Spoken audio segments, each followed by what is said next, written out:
suka, inihaw na talong, nilagyan ng asin at suka, ulam na. This is our ulam for this morning. Salamat po sa aking 976 subscribers. Thank you po.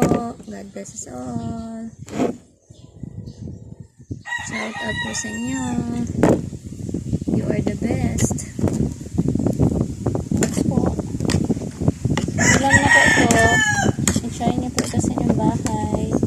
Talong, gisugba or ang talong ay inihaw ko. Tapos ay aking nilagyan ng suka at asin. Pwede rin po itong lagyan ng maliit na lemon. Thank you po.